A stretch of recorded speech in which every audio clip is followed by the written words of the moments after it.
I'm Amy Cherry. This local news is a service of Flagler County's Toyota dealer, Beaver Toyota, here to wow ya. Flagler County's tourism director is placed on administrative leave pending the outcome of a criminal investigation. Interim County Administrator Jerry Cameron says the Sheriff's Office is investigating Matt Dunn, though he notes no formal complaint has been filed. One is likely forthcoming. When asked whether the investigation was the result of a whistleblower's complaints, Cameron said it could be. Dunn, while on paid administrative leave, has no access to his email. Commissioner Donald O'Brien wouldn't elaborate much on what he knew, but says he wouldn't characterize Dunn's actions as outright embezzlement, but says tourism procedures and policies need revamping. Dunn was hired in 2014 to replace tourism director Georgia Turner. This portion of Flagler's Morning News brought to you by the Daytona Beach International Airport, Delta Airlines nonstop to Atlanta, and starting in May, nonstop flights to New York City via American Airlines.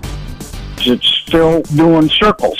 And Councilman Jack Howell, who represents District 2 in Palm Coast, says he's tired of hearing over and over again The definition of what homeless people are categorized as. And I just felt that, hey, if this is all we're going to do is rehash and rehash, then we're not moving forward. A task force on which Howell is on met for 2.5 hours Tuesday to discuss the issue, and Howell says they really got nowhere, so he's going to take charge. A media report quoted Howell as saying it needs to be done his way, but he tells WNZF it's not like that. No.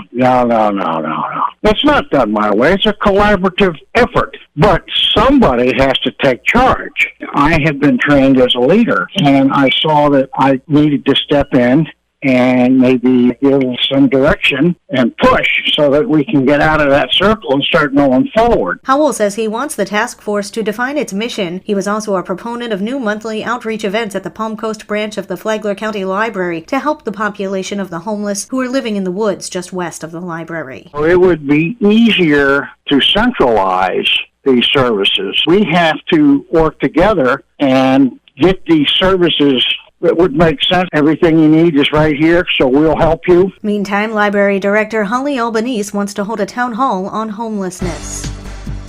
A toddler and a dog are found wandering the streets of Palm Coast. John Arking reports. The Florida Department of Children and Families is investigating after a 2-year-old girl was found wandering in a Palm Coast neighborhood Tuesday. Flagler County Sheriff's deputies were called by a 64-year-old Flaxton Lane woman after she saw the girl and a dog walking along a nearby street. Paramedics arrived to check on the toddler and found her in good health, although she did have a dirty diaper. Deputies then canvassed the neighborhood, showing a photo of the girl, until a neighbor led them to the girl's home on Flat Rock Lane. The girl's 29-year-old father said he had fallen asleep and speculated the dog had slid open a sliding glass door and his daughter had followed the pet out of the house. From the WNZF Newsroom, I'm John Arkin.